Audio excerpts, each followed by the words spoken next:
we just want to recognize the sacrifices the whole family makes when they have a member of the family serving in the military.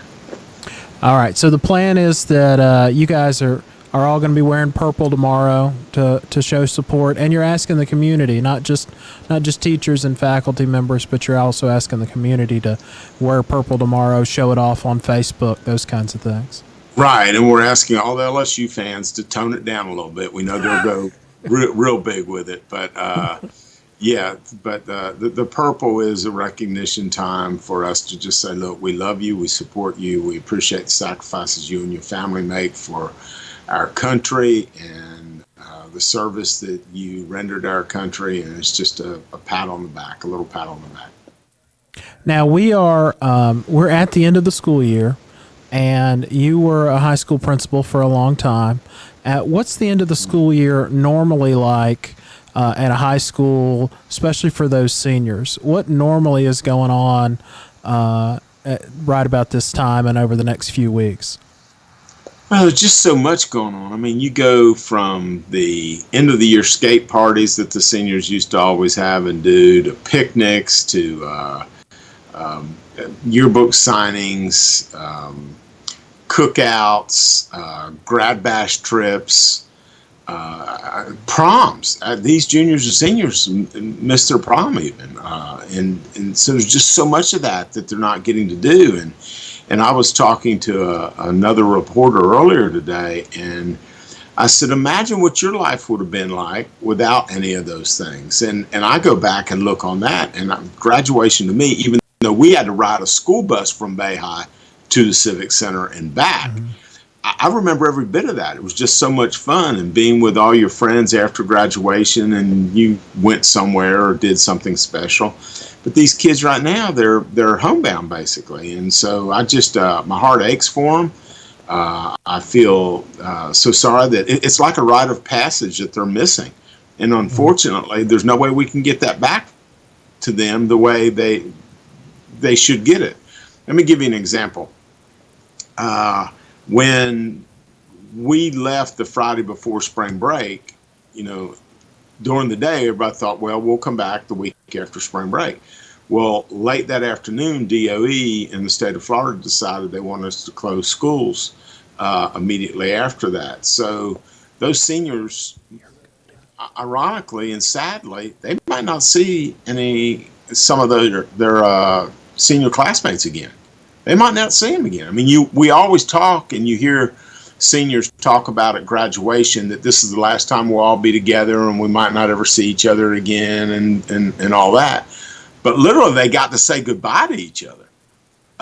The way it looks right now, these seniors won't have that opportunity, even themselves. And it's very disheartening, and I know they're frustrated, and their parents ache for them. And I know there's a lot of people on Facebook putting their graduation pictures on. I'm not putting my graduation picture up, trust me. But anyway, what we've just, I've got to give Sharon Mahalik a lot of credit for working a couple weeks ago with Kevin Sansbury and Tamara Hogue, their team over at the technology group, to try to what options we would help with some kind of ceremony for them, and also how could we use what's available to us to play it up big for them. And so we've got about $25,000 in financial commitments to do some really neat things for all of our graduating seniors this year. That's going to cover the News Herald and billboard advertisements and some surprise ideas and things that we're going to do. So, I mean, the community's stepping up and has really offered to help us to help these kids celebrate, sure, in some form or another. Yeah, and I mean, obviously that's a huge deal for those kids, and it's one of the few times in life where people get recognized. You get recognized when you graduate from high school. You might get recognized again when you graduate from college, and most of us go to work, and that's pretty much it, all right? That's it. But I bet if you polled everybody, almost everybody goes to their high school graduations. Not everybody goes to their college graduations because they'll just mail it to you if you don't want to go.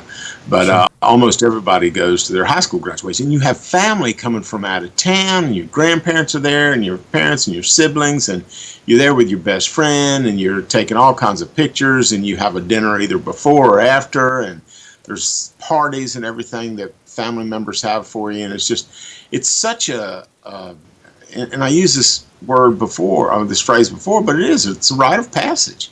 And young people at that age don't have that many of those points in their lives. And this is a huge one for them. Yeah. Now, there haven't, to my knowledge, at least right now, they haven't officially, the state has not officially come down and said, we're not coming back for the school year. But so. No, they haven't. But the social distancing guidelines that I do not think are going to go away would almost prohibit you from having graduation ceremony with that many people in one area. You look at all the sporting events and everything that have been canceled and everything. I mean, I look, if the state came out and said, fine, you can do it, it's safe, I'd be all for it. But I don't, just watching everything, and what you're doing here is doing the truth and fact, not fear. And so the reality is that social distancing is working. And so I don't see them coming and saying, okay, we're not going to worry about social distancing for your graduation ceremony. I would be shocked if they did that. It could happen, and you're right, we still have not heard about the rest of the school. We were supposed to hear sometime this week, and we still haven't heard.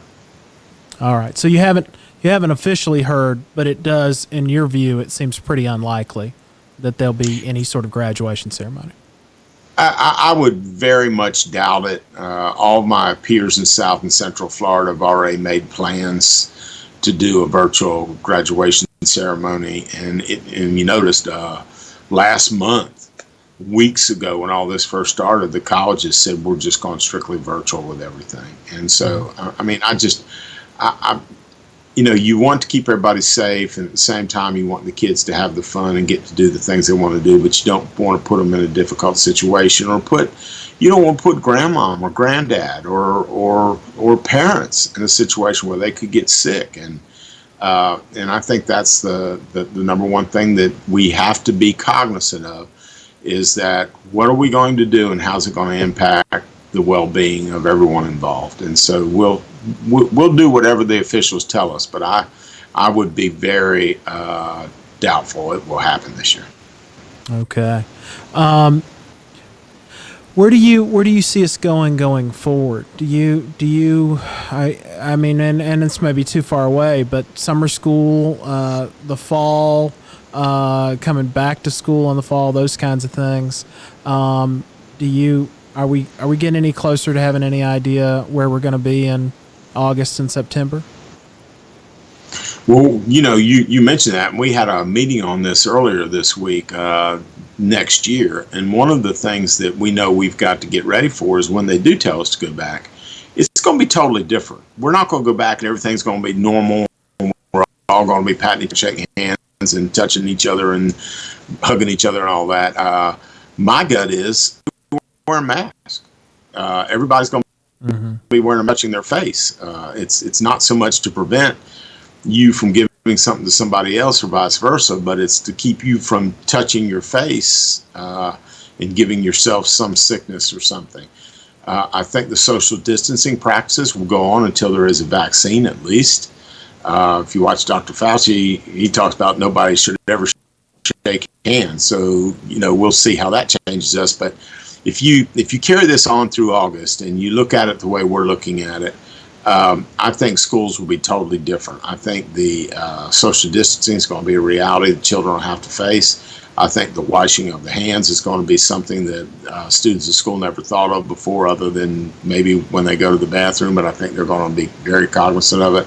I think they'll all be carrying hand sanitizer around with them. I think we'll have hand sanitizer dispensers all over the campuses. In fact, that's one thing we're trying to do right now is order them, but you can't get them.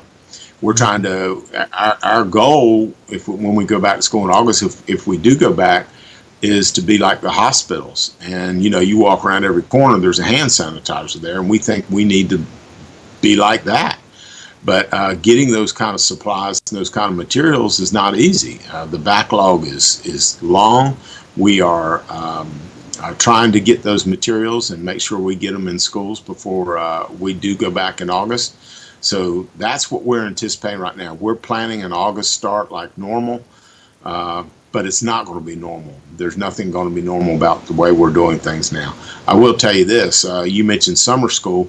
We still are moving forward with our plans to having driver's ed. We always have driver's ed in the summer for students that want to sign up for it.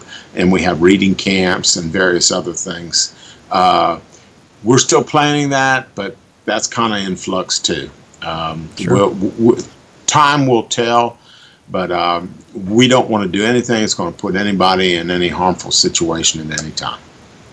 I want to go back to graduations for just a second, and the internet was kind of going up and down, and so I want to make sure that people have heard kind of everything you've had to say on the subject. But as we move forward, you're looking at ways to honor these graduates, even though that you're probably most likely not going to have a traditional graduation at Tommy Oliver, and so people are asking, well, how is that going to look? And are there any sort of really limited ways where you could do kind of a graduation thing? I don't know how that would work. I don't think if you've got thousands of graduates, you're not going to be able to bring them, one at a time to Tommy Oliver or whatever or something. So, but just kind of go through graduation just for us one more time. What you think you're going to be doing going forward? We have a conference call set up with the high school principals Monday to talk to them about some options we've developed for technology, to use technology. I would see some kind of virtual graduation like the colleges are doing if things continue the way they're going right now. And we'll all the speeches would be given. Going principals would normally have. The principal would give their speech and call out the names individually, and we would get the pictures up there of all the students we have pictures of and do something like that. That's what we plan. But again, you're talking about 10 high schools and trying to get all these ceremonies in. So it's going to take some time to put all that together too. It's just not like snapping your fingers and doing it. So we start planning that right now. And so we're in the process of looking how that would look. We don't want to take anything away from any of these students. We know the valedictorian, the salutatorian, whoever gets to speak, depending on the school, and the special speaker that's chosen, the senior class president. All those students have, for a long time, looked forward to the opportunity to give their farewell address or their speech or whatever. So we would make sure that we set up a system where those could all be presented. The other thing I mentioned, and I'm not sure what was deleted or whatever, was the donations. We think it's about $25,000 in donations for advertising and for some special things that we want to do for each of the students that are graduating. It doesn't make a difference what school they're graduating from. There's some special things we want to do to recognize all the students. And so we're working on those options. I think the further we get closer to May, I think the more realistic those things are, what we're going to have to do. I really do. Time will tell, but I just think social distancing is not going to go away in May.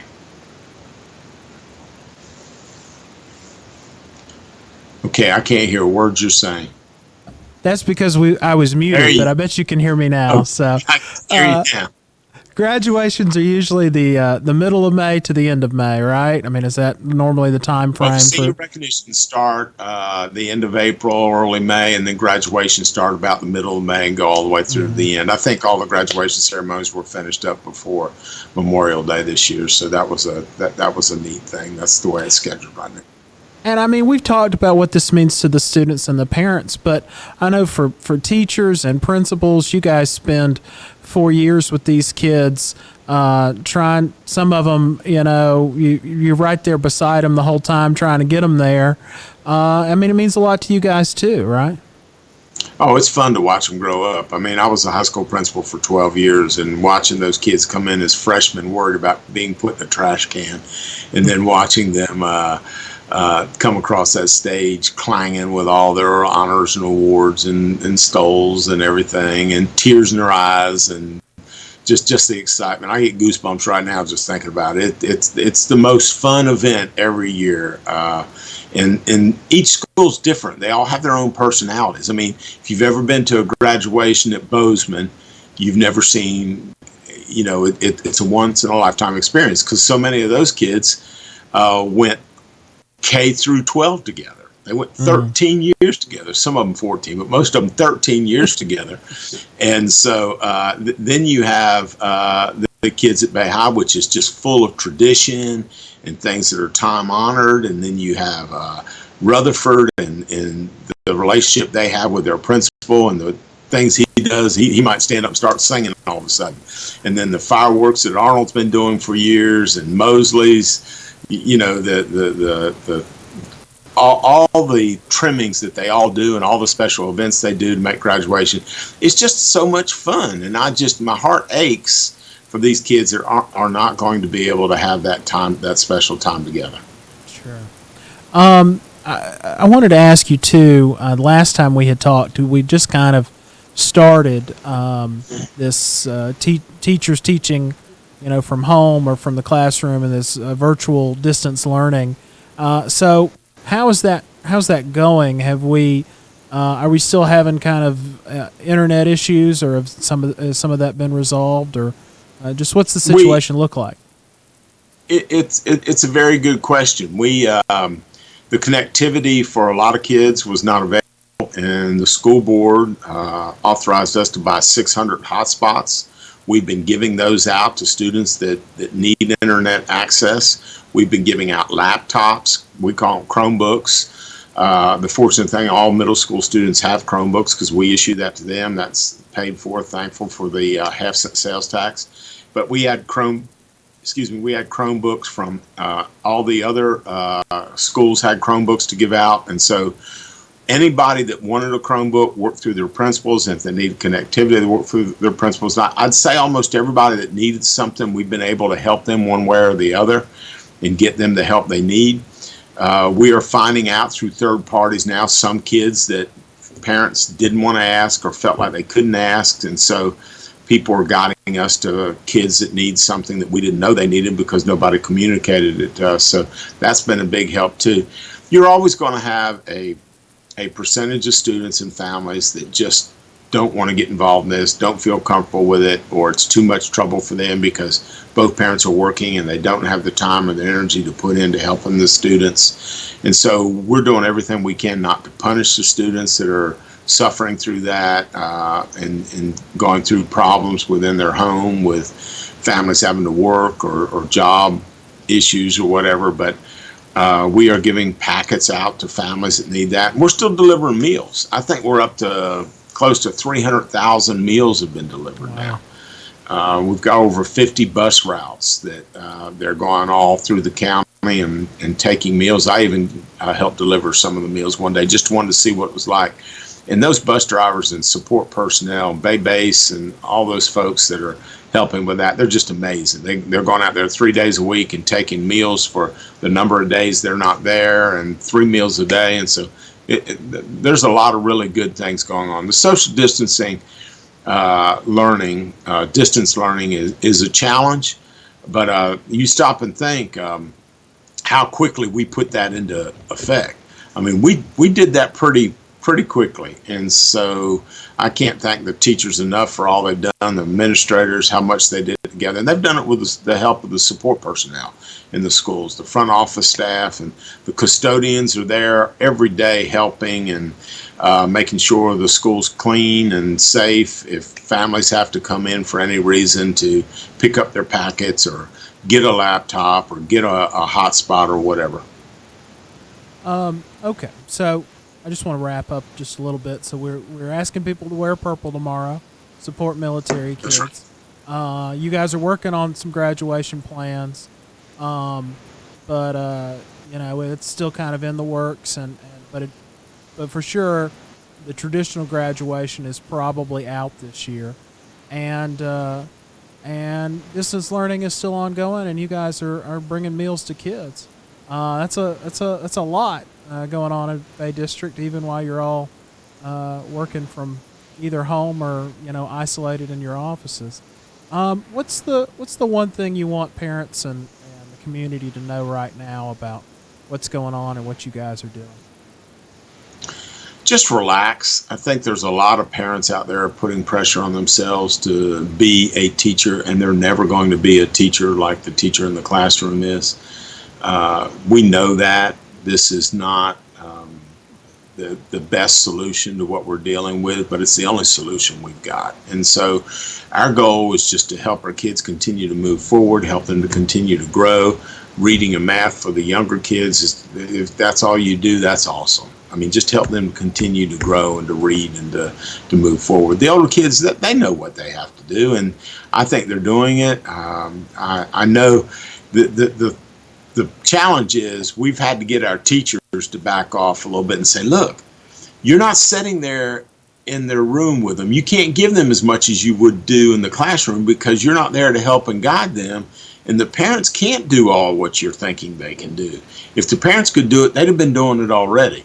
And so there's just a fine, happy medium there that we're trying to get the balance of and get everyone to relax. We're going to get through this. I really believe that we're going to get through all this. We're going to look back and we're going to say, man, look what we accomplished. It's one of the greatest things we've ever been able to do, considering what all we were dealing with. Well, Mr. Superintendent, thank you again for your time. I want to thank everybody who's watching us today, and I really appreciate you. So thank you again. Thank you. Have a good one. Be safe.